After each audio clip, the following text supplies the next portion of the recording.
ನಮಸ್ಕಾರ ಎಲ್ಲರಿಗೂ. ಜುಲೈ ತಿಂಗಳ ಪೆನ್ಷನ್ ಅಮೌಂಟ್ ಅಥವಾ ಪಿಂಚಣಿ ಹಣ ಸರ್ಕಾರದ ಕಡೆಯಿಂದ ಯಾವಾಗ ಬಿಡುಗಡೆಯಾಗುತ್ತೆ ಇದ್ರ ಬಗ್ಗೆ ಮಾಹಿತಿನ ತಿಳಿಸ್ಕೊಡಿ ಅಂತ ಪಿಂಚಣಿದಾರರು ಕೇಳ್ತಾ ಇದ್ರಿ. ಜುಲೈ ತಿಂಗಳ ಪೆನ್ಷನ್ ಅಮೌಂಟ್ ಅಥವಾ ಪಿಂಚಣಿ ಹಣವನ್ನು ಪಿಂಚಣಿದಾರರು ತಮ್ಮ ಒಂದು ಖಾತೆಗೆ ಯಾವಾಗ ಪಡೆಯಬಹುದು ಅಂತ ಮಾಹಿತಿನ ತಿಳಿಸ್ಕೊಡ್ತಾ ಇದ್ದೀನಿ.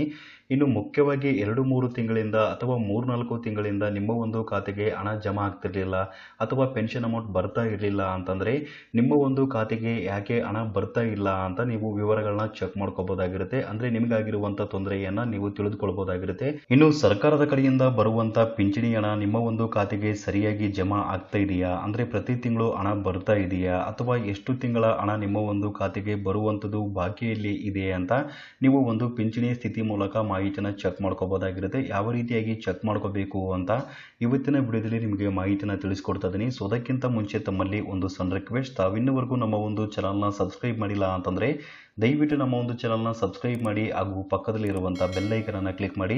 GSP ಕ್ಲರ್ಕ್ಸ್ ಚಾನಲನ್ನು ಸಬ್ಸ್ಕ್ರೈಬ್ ಮಾಡೋದ್ರಿಂದ ಸಾರ್ವಜನಿಕರಿಗೆ ಉಪಯುಕ್ತ ಆಗುವಂಥ ಮಾಹಿತಿಗಳು ಹಾಗೂ ಕೇಂದ್ರ ಸರ್ಕಾರದ ಕಡೆಯಿಂದ ಮತ್ತು ರಾಜ್ಯ ಸರ್ಕಾರದ ಕಡೆಯಿಂದ ಸಿಗುವಂಥ ಯೋಜನೆಗಳ ಮಾಹಿತಿಗಳನ್ನ ಕೂಡ ನಮ್ಮ ಒಂದು ಚಾನಲ್ನಿಂದ ನೀವು ಪಡೆಯಬಹುದಾಗಿರುತ್ತೆ. ಸೊ ಅದರಿಂದಾಗಿ ದಯವಿಟ್ಟು ನಮ್ಮ ಒಂದು ಚಾನಲ್ನ ಸಬ್ಸ್ಕ್ರೈಬ್ ಮಾಡ್ಕೊಳ್ಳೋದು ಮಾತ್ರ ಮರಿಬೇಡಿ. ಜುಲೈ ತಿಂಗಳ ಪಿಂಚಣಿ ಹಣ ಸರ್ಕಾರದ ಕಡೆಯಿಂದ ಯಾವಾಗ ಬಿಡುಗಡೆಯಾಗುತ್ತೆ ಅಂತ ಪಿಂಚಣಿದಾರರು ಕೇಳ್ತಾ ಇದ್ರಿ.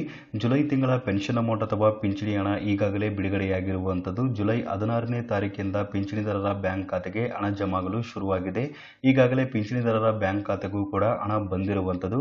ನಿಮ್ಮ ಒಂದು ಬ್ಯಾಂಕ್ ಬ್ಯಾಲೆನ್ಸ್ ನ ಚೆಕ್ ಮಾಡ್ಕೊಳ್ಳಿ, ಖಂಡಿತವಾಗಿ ಕೂಡ ನಿಮ್ಮ ಒಂದು ಖಾತೆಗೆ ಪಿಂಚಣಿ ಹಣ ಬಂದಿರುತ್ತೆ. ಇನ್ನು ಪಿಂಚಣಿದಾರರ ಬ್ಯಾಂಕ್ ಖಾತೆಗೆ ಪ್ರತಿ ತಿಂಗಳು ಬರುವಂತ ಪಿಂಚಣಿ ಹಣ 2-3 ತಿಂಗಳಿಂದ ಅಥವಾ 3-4 ತಿಂಗಳಿಂದ ಹಣ ಜಮಾ ಆಗ್ತಾ ಇರಲಿಲ್ಲ ಅಥವಾ ಪಿಂಚಣಿ ಹಣ ಬಂದಿರಲಿಲ್ಲ ಅಂತಂದ್ರೆ ಮುಖ್ಯವಾಗಿ ಪಿಂಚಣಿಯ ಸ್ಥಿತಿನ ಚೆಕ್ ಮಾಡ್ಕೋಬೇಕಾಗಿರುತ್ತೆ. ಯಾಕೆ ಈ ಒಂದು ಪಿಂಚಣಿಯ ಸ್ಥಿತಿನ ಚೆಕ್ ಮಾಡ್ಕೋಬೇಕು ಅಂತ ಕೇಳಿದ್ರೆ, ಪ್ರತಿ ತಿಂಗಳು ಸರ್ಕಾರದ ಕಡೆಯಿಂದ ಬರುವಂತ ಪೆನ್ಷನ್ ಅಮೌಂಟ್ ಅಥವಾ ಪಿಂಚಣಿ ಹಣ ನಿಮ್ಮ ಒಂದು ಖಾತೆಗೆ ಜಮಾ ಆಗಬೇಕಾಗಿತ್ತು ಅಂತಂದ್ರೆ ಮುಖ್ಯವಾಗಿ ಪಿಂಚಣಿಯ ಸ್ಥಿತಿ ಆಕ್ಟಿವ್ ಅಥವಾ ಚಾಲ್ತಿಯಲ್ಲಿ ಇರಬೇಕಾಗಿರುತ್ತೆ. ಆಕ್ಟಿವ್ ಅಥವಾ ಚಾಲ್ತಿಯಲ್ಲಿ ಇತ್ತು ಅಂತಂದ್ರೆ ನೀವು ಪ್ರತಿ ತಿಂಗಳು ಹಣವನ್ನು ಕೂಡ ಪಡೆಯಬಹುದಾಗಿರುತ್ತೆ. ಒಂದು ವೇಳೆ ಏನಾದರೂ ಇನ್ಆಕ್ಟಿವ್ ಆಗಿತ್ತು ಅಥವಾ ರದ್ದಾಗಿತ್ತು ಅಂತಂದ್ರೆ ನೀವು ಪ್ರತಿ ತಿಂಗಳು ಹಣವನ್ನು ಪಡೆಯೋಕ್ಕೆ ಆಗಲ್ಲ.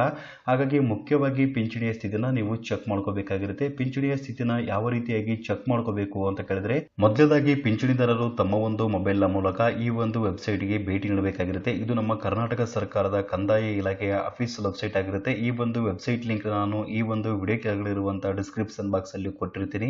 ನೀವು ಅಲ್ಲಿಂದ ಓಪನ್ ಮಾಡ್ಕೊಂಡ್ರೆ ಇಲ್ಲಿ ಕಾಣುವಂತ ವೆಬ್ಸೈಟ್ಗೆ ನೇರವಾಗಿ ಭೇಟಿ ನೀಡ್ತೀರಾ.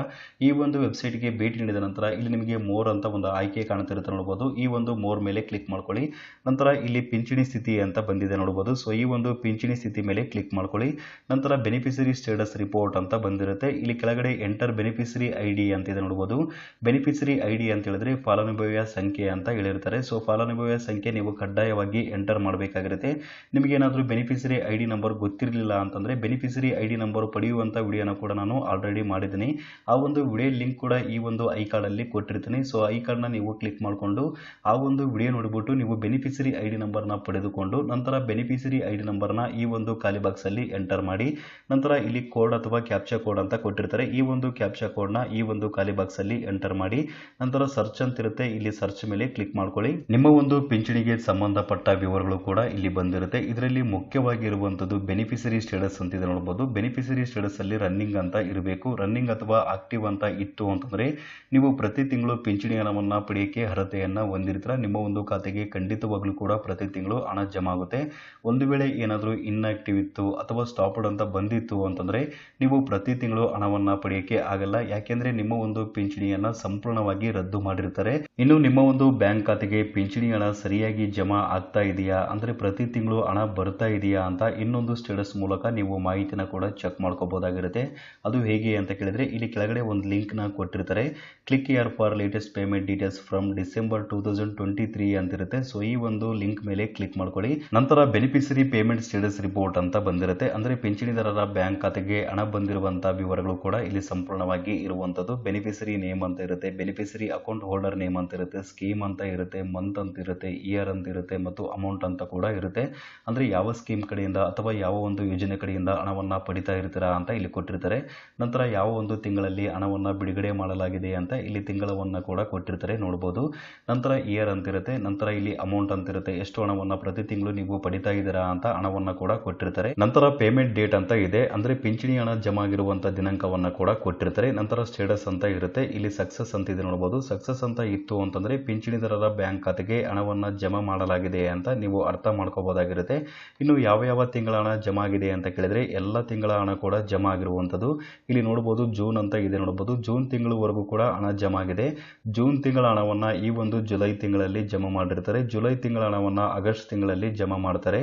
ಅದೇ ತಿಂಗಳ ಹಣವನ್ನ ಅದೇ ತಿಂಗಳಲ್ಲಿ ಬಿಡುಗಡೆ ಮಾಡಲ್ಲ. ಸೊ ಹಾಗಾಗಿ ಜೂನ್ ತಿಂಗಳು ಅಂತ ಹೇಳಿದ್ರೆ ಇದು ಜುಲೈ ತಿಂಗಳಲ್ಲಿ ಹಣ ಜಮಾ ಆಗಿರುವಂತ ಮಾಹಿತಿ ಆಗಿರುತ್ತೆ. ಸೊ ಈ ರೀತಿಯಾಗಿ ನಿಮ್ಮ ಒಂದು ಮೊಬೈಲ್ನ ಮೂಲಕನೇ ನೀವು ಸ್ಟೇಟಸ್ನ ಚೆಕ್ ಮಾಡ್ಕೋಬಹುದಾಗಿತ್ತು. ಸೊ ಈ ಒಂದು ಮಾಹಿತಿ ಎಲ್ರಿಗೂ ತಿಳಿದಿರಲಿ ಅಂತ ನಾನು ಇವತ್ತಿನ ವಿಡಿಯೋದ ಮೂಲಕ ನಿಮಗೆ ಮಾಹಿತಿನ ತಿಳಿಸ್ಕೊಟ್ಟಿದ್ದೀನಿ. ಸೊ ಈ ಒಂದು ಮಾಹಿತಿ ನಿಮಗೆ ಇಷ್ಟವಾಗಿತ್ತು ಅಂತಂದ್ರೆ ಮಾಹಿತಿಗೆ ತಪ್ಪದೆ ಲೈಕ್ ಮಾಡಿ ಹಾಗೂ ಎಲ್ರಿಗೂ ಈ ಒಂದು ವಿಡಿಯೋವನ್ನು ಶೇರ್ ಮಾಡಿ. ಸಬ್ಸ್ಕ್ರೈಬ್ ಮಾಡೋದು ಮಾತ್ರ ಮರಿಬೇಡಿ. ವಿಡಿಯೋ ನೋಡೋದಕ್ಕಾಗಿ ನಿಮಗೆ ತುಂಬ ಧನ್ಯವಾದಗಳು.